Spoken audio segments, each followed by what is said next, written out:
बाद में मैं अपनी बात रखूंगा। अभी आपके सामने पार्टी और राष्ट्रीय समाजवादी पार्टी, समाज जनता पार्टी, देवेंद्र जी की पार्टी और संगठन में बैठे हुए हैं। और आप बादब बामुलाहजा में मैं फजल इमाम मलिक। बिहार में सियासी सरगर्मियां, सियासी उथल पुथल जारी है। इस बीच 3 सियासी घटनाएं घटी। तीसरे मोर्चे का क़याम अमल में आया। लोक जनशक्ति पार्टी के सरबराह, उसके संस्थापक रामविलास पासवान जी का निधन हुआ और एक मामले में राजद प्रमुख लालू यादव को जमानत मिल गई। चुनाव पर इनका क्या कुछ असर पड़ेगा, ये तो एक देखने वाली बात होगी और हम इस पे बातचीत करेंगे। लेकिन इससे पहले एक गुजारिश, एक निवेदन है कि अगर अभी तक आपने बादब बामुलाहजा को सब्सक्राइब नहीं किया है तो इसे सब्सक्राइब करें, लाइक करें और ज़्यादा से ज़्यादा शेयर करें, ताकि हमारे आवाज़, आपकी आवाज़ ज़्यादा से ज़्यादा लोगों तक पहुँचे और हम एक ताकत बनकर एक नई तरह की पत्रकारिता को आगे बढ़ाएं, जो चैनलों में दिखाई नहीं दे रही है, जो अखबारों में नहीं छप रहा है, उससे अलग कुछ बातें करें। तो बिहार में तीसरे मोर्चे की धमक अब सुनाई देने लगी है। 6 दलों के गठबंधन ने रालोसपा प्रमुख उपेंद्र कुशवाहा के मुख्यमंत्री के चेहरे के तौर पर पेश किया। जाहिर है इससे बिहार में चुनाव का माहौल बदल गया है। लंबे समय से तीसरे मोर्चे की बातचीत चल रही थी, लेकिन उस तीसरे मोर्चे की कवायद अब परवान चढ़ी और इस बार चुनाव में मुकाबला 2 दलों यानी 15 साल बनाम 15 साल नहीं, बल्कि नया चेहरा और नए बिहार पर होगा। 5 साल नया बिहार के नारे के साथ ग्रैंड डेमोक्रेटिक सेकुलर फ्रंट का गठन हुआ, जो जाहिर है कि बिहार में इसकी अब धमक सुनाई दे रही है। सीमांचल से लेकर शाहबाद के इलाके तक और मगध से लेकर मिथिलांचल की धरती तक GDSF की धमक सुनाई दे रही है। रालोसपा की अगुवाई में AIMIM, Samajwadi Janata Dal democratic, Bahujan Samaj party, Suheldev Bharatiya Samaj party और जनवादी पार्टी सोशलिस्ट ने बिहार की सभी 243 सीटों पर उम्मीदवार उतारने की घोषणा कर दूसरे दलों की बेचैनी और दूसरे गठबंधन की बेचैनी बढ़ा दी है। GDSF से AIMIM के प्रमुख असदुद्दीन ओवैसी का जुड़ना महत्वपूर्ण माना जा रहा है। काफी लंबी कवायद चली और जाहिर है कि इससे उपेंद्र कुशवाहा का कद भी बढ़ा है। राष्ट्रीय लोक समता पार्टी के प्रमुख और मुख्यमंत्री के चेहरे के तौर पर अब सामने आए तो जाहिर है कि उनके समाज में भी अब एक नई तरह की ऊर्जा देखी जा रही है। असदुद्दीन ओवैसी साहब पिछले 15 दिनों में 2 बार पटना आए। पहली बार पूर्व केंद्रीय मंत्री देवेंद्र यादव को साथ लिया, एक नए गठबंधन का ऐलान किया और उससे राजद के M-22 समीकरण को तोड़ने की कोशिश की थी। हमने बादब बामुलाहजा में इसकी चर्चा भी की थी, लेकिन अब 6 दल साथ हैं उनके। इस बार उपेंद्र कुशवाहा इस बार पटना आए और उपेंद्र कुशवाहा के साथ हुए। उन्हें मुख्यमंत्री के चेहरे के तौर पर अपने फ्रंट का उन्हें मुख्यमंत्री घोषित किया और जाहिर है कि इससे एक विस्तार हुआ है और उस तीसरे मोर्चे को लेकर जो बातें होती रही थी वो तीसरा मोर्चा क़याम में आया है। एक तीसरे मोर्चे की बुनियाद असदुद्दीन ओवैसी साहब ने डाली है। उनका बिहार आना यानी असदुद्दीन ओवैसी का बिहार आना सियासत में नया धमाका लेकर आया है। ओवैसी साहब का बिहार प्लान है।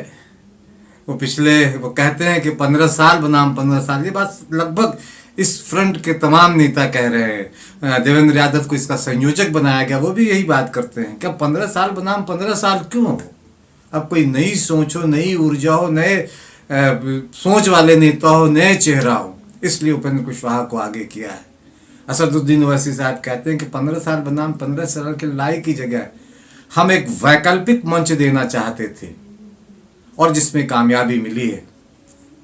ओवैसी साहब पहले सीमांचल तक सीमित थे। पिछले बार 2015 के चुनाव में पिछली बार उन्होंने 5-6 सीटों पर चुनाव लड़ा था, लेकिन किसी में भी कामयाबी नहीं मिली थी। हालांकि बाद में जो उपचुनाव हुए तो उसमें उन्होंने किशनगंज सीट जीती थी। जाहिर है कि इससे एएमआईएम के भी हौसले बढ़े होंगे, एमआईएम के भी हौसले बढ़े होंगे, ओवैसी साहब के भी हौसले बढ़े होंगे, और बिहार का जो यूनिट है इत्तेहादुल मुस्लिमीन का, उसके भी हौसले बुलंद है।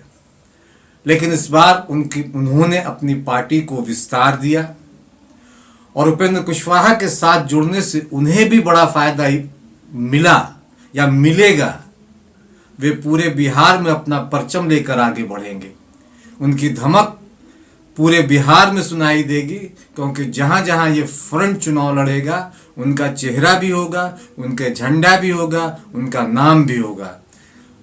जाहिर है कि सिर्फ उपेंद्र कुशवाहा या देवेंद्र यादव को नहीं, असदुद्दीन ओवैसी साहब को भी इसका बड़ा फायदा मिलेगा। और ये बड़ा फायदा बिहार में तो मिलेगा ही, उत्तर प्रदेश के चुनाव में भी मिलेगा और पश्चिम बंगाल में अगले साल होने वाले चुनाव में भी इसकी धमक जरूर सुनाई देगी।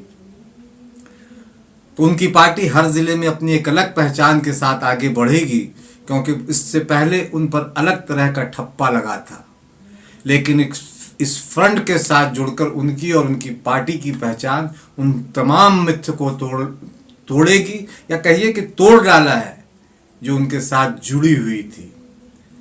बिहार के अवाम के लिए फ्रंट नया आसमान और नई धरती, विकास के नए पैमानों को लेकर आएगी, क्योंकि उपेंद्र कुशवाहा ने पहले ही घोषणा कर रखी है कि बिहार का ये चुनाव वो पढ़ाई, कमाई, दवाई, सिंचाई, कार्रवाई और सुनवाई के नाम पर लड़ेंगे। सिर्फ सुशासन 15 साल बनाम 15 साल नहीं, जमीन पे जो हकीकत है उसे लेकर लड़ेंगे। एक नए विकल्प के साथ ये पूरा एक फ्रंट बना है, सामने आया है। दलितों, अति पिछड़ों और मुसलमानों के यह फ्रंट बिहार में नई बयार की तरह दिखाई दे रहा है।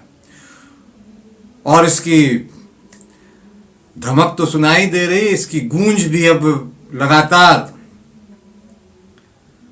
बहुतों को परेशानी में डाल रही है। बिहार मिशन 2020 के लिए फ्रंट को कामयाबी मिलेगी, ऐसा मानना है फ्रंट के नेताओं का। असदुद्दीन ओवैसी साहब लगातार सक्रिय हैं, उपेंद्र कुशवाहा भी लगातार सक्रिय हैं, देवेंद्र यादव सक्रिय हैं, बसपा के लोग सक्रिय हैं। और ओवैसी साहब का कहना है कि हम क्यों 15 साल बनाम 15 साल, बिहार को मिला क्या इन 15 साल बनाम 15 साल में? न तो लालू यादव के राज्य में कुछ के शासनकाल में कुछ मिला, और न ही ये नीतीश कुमार को ने जो विकल्प बनकर सामने आए थे उनके शासन में कुछ मिला। स्कूलों का बुरा हाल है, शिक्षा बदतर है, स्वास्थ्य बदतर है। तो जाहिर है कि एक बदलाव के लिए ये चुनाव होने जा रहा है।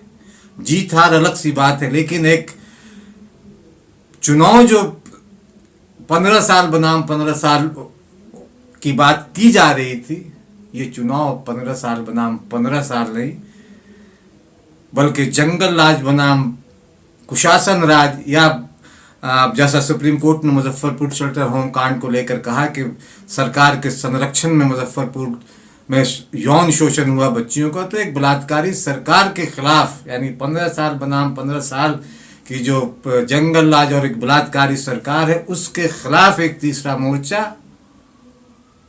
ने अगली लड़ाई लड़ने और एक नया विकल्प देने, एक नया चेहरा देने के लिए प्रतिबद्ध है।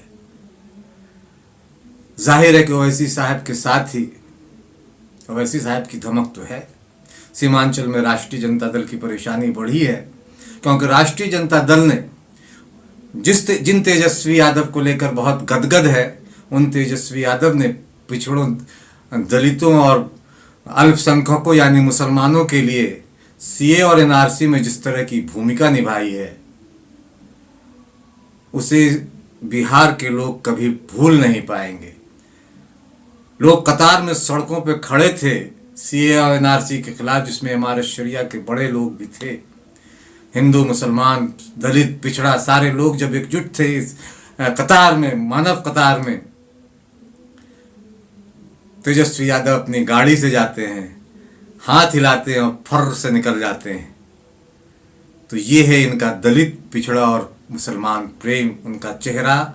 इस सीए और एनआरसी जो पिछला आंदोलन चला बिहार में या पूरे देश भर में, उनका चेहरा सामने आ गया।